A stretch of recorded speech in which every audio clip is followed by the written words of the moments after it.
Okay, so how to determine your ICP and buyer persona. Okay, I hope that this video that I'm going to do right now, I hope that I'm gonna be doing a short video explaining this because I want to be the most tactical person right now because this video has a lot of value for you. Okay, so in today's video we're going to learn how to determine your ICP and your buyer persona, which are really important because in my previous YouTube videos I've said that data is everything and everything comes. The first thing that you have to be aware of is your list, your data, and your sales list, your lead list, like whatever you want to name it. Basically, your data, the data sources, the leads, okay? The people that you want to target. The more accurate it is, the better, right? So today we're going to learn how to do that in the best way possible. And at the end of this video, I'll give you some tactical advice that you can go right now and apply into your business to understand first what is your main ICP and your main persona that is based on your primary industry, and also to understand them, okay, which is for me the most important thing before doing anything else, understanding your customers. Okay, so we know further, I oh my god, I don't know how to say that in English. Well, sin más, let's begin. Okay. So as I was saying, how to determine your ICP and buyer persona. So the first thing that we want to make sure is to understand what is an ICP and what is a persona. Okay, so you can go and Google that for yourself, but just to keep it simple, I like keeping things really simple. Your ICP are the companies that you want to target. Okay, so for example, SaaS fintech companies that has 11 to 100 employees that uses Salesforce. That's your ICP, okay? And the persona is the person who is inside that company that you want to target, okay? Because you don't target companies, okay? I mean, you target companies, but you don't reach out on a message, on a cold email, on a cold call like Nike, like, hey Nike. No. You target the persona, you target the person, okay? So the persona is the person who is inside of the company. And for example, let's say that we're selling a billing solution. In this case, the persona that we will want to target would be the CFO or the director of finance, okay? So really easy. This is just to keep things really clear. This is really important because if you don't know the concepts, you don't know how to explain the concepts, you don't know simply anything, okay? So this is important. ICP, the company you want to target. Persona, the person who is inside the company you want to reach out, okay? So those are some key points to clarify, and this is really important because you want to be as accurate, as specific, as detailed as possible, because in that way you can be more relevant, you can do your outreach way better, because you don't want to give or to send a broad message to the people that you know that you could be targeting really well, okay? So what are the key points to clarify your ICP, okay? The companies that you want to target. First thing first, well, not first thing first, but first you will be looking at the technographics, what are the technologies that they use. But the most important thing here are the firmographics, that are the normal like filter that you have on Sales, LinkedIn Navigator, on Apollo, on some info, whatever kind of those databases. The firmographics are the most common ones, which are the company size, the industry, the revenue, the location, company structure, attributes, etc. Then you go into the technographics in this case. So it would be like what kind of technologies do they use. So for example, the example that you got right here, they use that uses Salesforce. Okay, so this is what kind of technographic. In this, for example, you're targeting e-commerce brands. Do you want to target e-commerce brand that uses Shopify? Okay, something like that. Or for example, they have you're a lead generation agency, and to make sure they have DMARC installed in their website. All those things you can target, and the more things that you target, the more relevant it is you're targeting, and this can help you to do a really well relevant message. Okay, another thing would be the behavioral. Oh my god, forgive me, I don't know how to spell that, how to say that word in English. I'll try my best. Behavioral. Okay, I think so.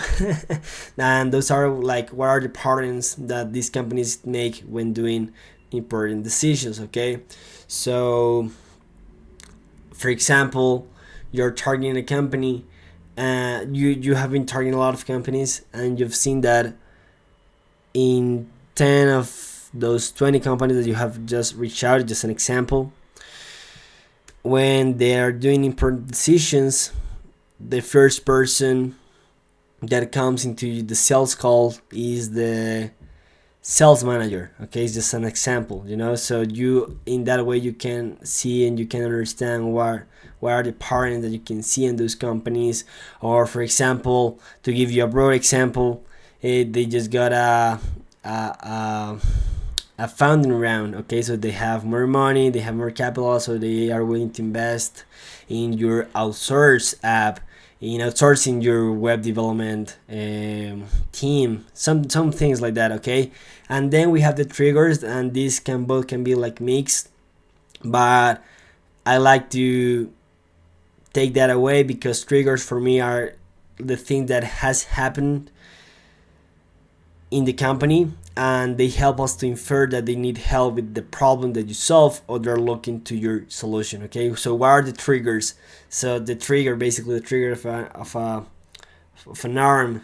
What are the triggers that something happens inside of company, that could be internal or external, that can lead you to think that that company need your solution, or they're looking through your solution, or maybe they will be encountering more problems because of X reasons, so then probably they're looking, or they need help with your thing. Okay, deal with the problem yourself. So those are the key points to clarify your ICP. These are some that are really like broad. Okay, like to get the basic data of your ICP, but for me personally, that I think that could be really helpful for you are the triggers, and what is the behavioral pattern that you see in these companies. Okay, when doing important decisions, like those two, the behavioral and the triggers, for me are those that you can take more into account to see, like, hey, okay, probably, yeah, this SaaS fintech company that has 11 to 100 employees that uses Salesforce is good, but this one that is the same one, like really similar to this one, just got a new VP of sales, so probably they want to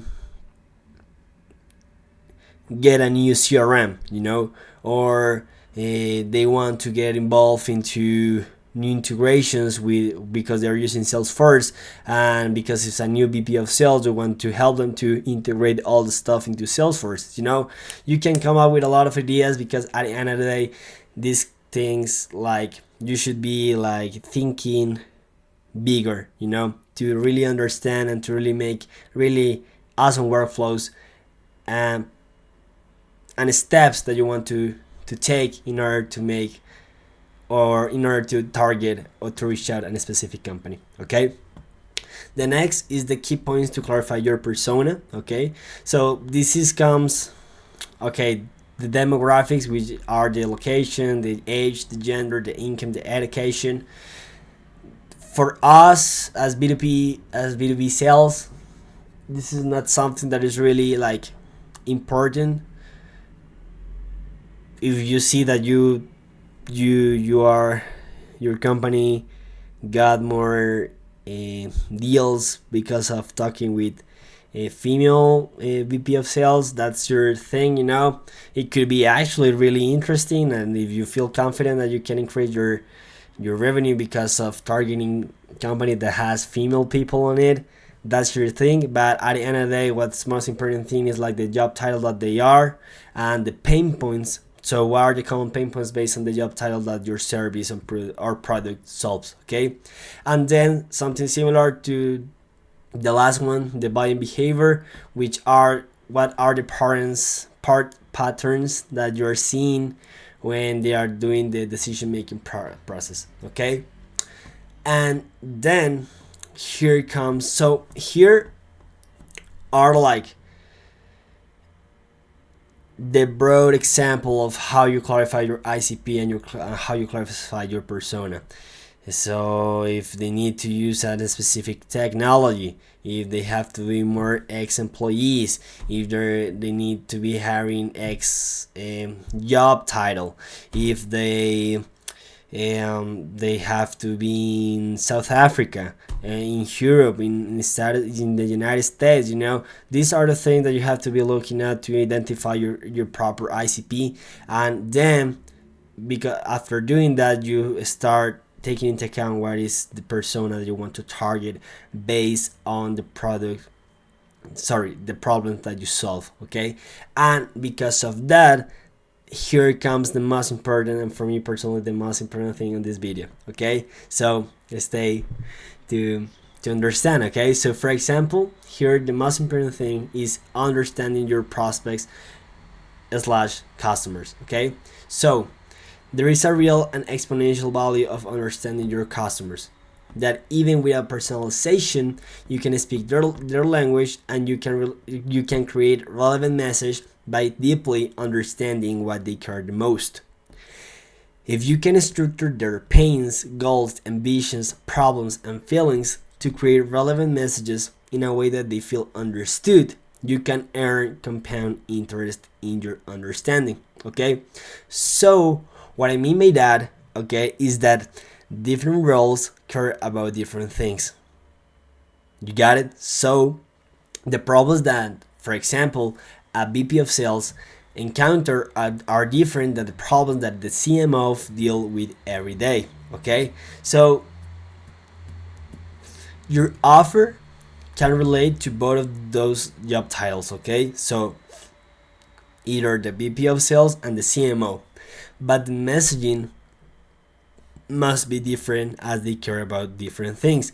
And that's why it's really important to understand these, okay? What is your persona and what is your ICP? Because those are different things. And inside of the company, okay, the director of finance care the most about increasing revenue, decreasing cost, making more money, and as the CMO they care about getting high quality leads and increasing the ROI of certain campaigns, so this is really important, because you don't only want to say like, okay, hey, I want to target SaaS fintech companies that has 11 to 100 employees that uses Salesforce. No, you also want to understand your persona. And the most important point here is to understand their pain points, the problems, the things that they encounter every single day that are not letting them to move forward in their job, okay? That's the most important thing, because, or as I was saying, and let's come back to that point, your offer can relate to both of these job titles. So in this case, for example, a VP of sales and the CMO. But the messaging must be different as they care about different things, okay? So as an example, VP of sales, they care about closing deals, increasing revenue, reach sales quotas, meeting quotas, etc. And the CMO, as I was just saying, they care about generating high quality leads, improving campaigns ROI, aligning with the sales goals. So as you can see right here, both they don't care about the same things. They're different, and that's why you want to understand and reverse engineer, like basically, okay, why what, like the CFO, that's the person I want to target, they care about, okay? And you actually want to be really aware of those things, because probably most of the things beginners think like, okay, I want to target founder because at the end of the day, or the CEO, because at the end of the day he's the most important figure at a company. But in not always, it doesn't work like that, because you always want to take a step backwards and see, hey, which of those job titles in the C-suite, for example, are which of those care about the thing that I'm solving for. You see? So as different roles care about different things, you want to really make sure that you are talking the real language.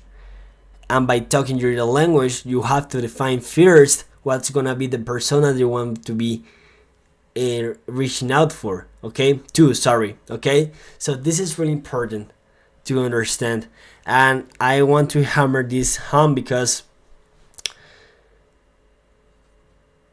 when you, for example, create outbound campaigns, let's say, for example, a call email campaign, and you just say, for example, okay, decision makers, sales manager, VP of sales, CMO, founder, CEO, director of sales, director of marketing, you will get a lot of job roles. And if your cold email is like, hey John, if we can help you generate 30 to 60 new qualified leads every single month on a pay per call basis, would you be interested? Man,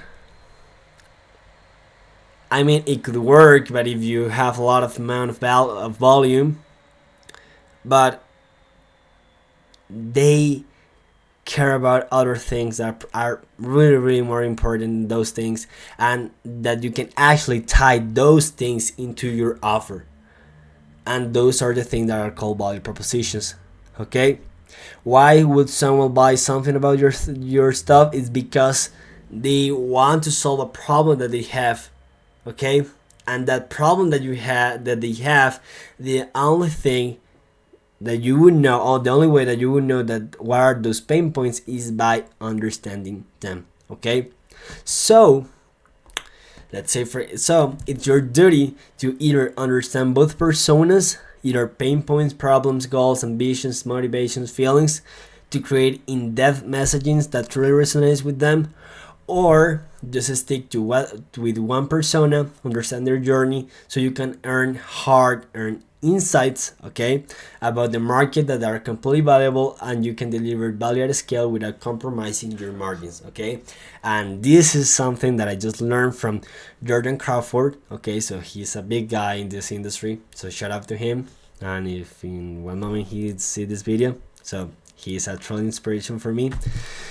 And yeah, that's it. So you really want to make sure what persona that you are targeting, that you're reaching out to inside a company, because as I just said, different roles care about different things, and it's your duty to understand those pain points so you can resonate your value propositions inside your messaging with them. Okay, so but Samuel, you speak so much, but Samuel, how can I understand my customers and prospects? Okay, and this is the tactical part of this video. So there are a lot of things that you can do right now to understand better your audience. Okay, so I'm gonna give you some tactical advice that you can implement right now. Okay, so Samuel, how can I understand my customers' prospects? The first thing that I would do is interview your current customers. Okay, what are their motivations? What did they do before you? In what situation they were in? What were the results they got with you? Are they happy right now with your solution? What were the problems that they had to consider your solution? What competitors they consider before going after your solution? And more of those questions that you can make. The more data, the better. Okay, in the other side, let's say for example you're new and you don't have customers, I got you. Okay, one of the really good like character traits that big high performing entrepreneurs have is actually talking with their prospects and actively asking what are they struggling with, and what are the jobs that they want to get done. Okay, so in this case you want to be curious and be willing to help if you can serve them. Also, same as interviewing your current customers, be genuine and ask genuine help. Okay, so people like to feel people like to feel that they are useful, so don't be afraid to ask. So for example, you can confirm if a pain point is truly you can confirm if a pain point is truly a pain in the organization. If not, ask what are those pains. Okay, offer your help, be useful, engage, and create meaningful conversations with people who are willing to help the same way as you are. Okay, those are the best customers. Then to continue understanding your customers, look at your CRM data. Okay, so what does your CRM says about the customer that bought your product? What did someone buy? What did someone buy it? Okay, what made them buy, and what were the circumstances that aroused in the business to buy now? Okay, so the thing here is to look at your notes and analyze the data to understand the triggers that determine a sale. Then this is one of my favorite ones. Ask ChatGPT. Okay, so go to ChatGPT and ask complex questions that can help you think through the problems that your primary persona on your primary industry may encounter. Okay, so here the idea is to be really creative and look about the ideas that you can come out with to reach out your persona. Okay, so for example, probably you don't know what to say to your customers. Okay, and I got a video talking about this topic in my YouTube channel. So probably you don't know what to say to your customers. Don't worry, you can actually ask proactively ChatGPT to help you think through this problem by taking unstructured data on the web. So for example, what a CMO will care about, what are the main KPIs that a CMO care about, how can I help a CMO, what are the reasons why the CMO do X, Y, and Z. Okay, so you take all that unstructured data on the web and you return it as structured for you to analyze and make decisions. This is really important, and this is really important when you want to, or really useful when you want to create creative ideas to do your messaging based on what your CRM said, what your prospect said, and what your customer said. Okay, so you want to match links and say, hey, this is interesting, we can link this to that, and we can see this to that, or we can say this because they said this. Okay, so you want to be proactive. Okay, when doing go-to-market, it is not like a playbook. You want to be efficient, you want to be resourceful, and also make sure that you are capable to do things that no one have ever seen. Okay, and then the other thing that I can suggest you is to see what common pain points. Look at your inbound customers or leads and see what common points they have across accounts, what key points they share together, and ask them why they come to you. Discover inbound leads pain points, and also you want to make sure what are the criteria of those inbound customers. So for example, if they are on the United States, they use Salesforce. They are a company that has 11 employees, 50 employees. They do more than 50K in revenue. They are startups. They are pre-seed startups. They are looking to get your to automatize data entry. You can see what are those key criteria that your email customers have, match it to those things. So the firmographics, the demographics, the occupations, who reached out to you. It was the CMO, it was the CEO, it was the CFO, who was that person. and then you can link them with those things to see what resonates the most, and then in this single moment you can start understanding really well your customers and prospects. Okay, so as I was saying before, understand your customers and prospects is the most important part of all this. Is the most important part of all this. Don't skip this. It is the only way to come up with real value propositions that your market really wants to buy. You can't make something up of the thin air and say, hey, we got this. If no one have a problem for that, there is no solution for that. So don't try to make something that people don't want to buy. Okay, be an insider, talk with your market, understand them. Okay, so because this is the only way that you will understand the problem that they have and the implications of not solving those problems. They want to feel understood, and the secret to do this is to genuinely understand them. Okay. So this is for today. Thank you so much. This is a really long video, 27 minutes, but I just wanted to make sure that you really understand this, because this is really important. And if you didn't see any about this video, the most important thing that I just want to take you I want you to take from this video is that you have to understand your customers, and every single growth motion starts by doing that. Okay, look at your primary persona, look at your primary industry, understand them, reach out to them, ask for feedback, and give tremendous value. Okay, and that's it for today. Thanks for watching. I hope you find really valuable this video. Kinda big, kinda long, but I know that it has tremendous value for you, and for you that probably you were confused about why I should select a specific persona, where is a persona, or why, or what is the person that I do even have to reach out. Okay, thank you so much, and see you in the next one. Bye, take care, and happy Sunday night. Bye.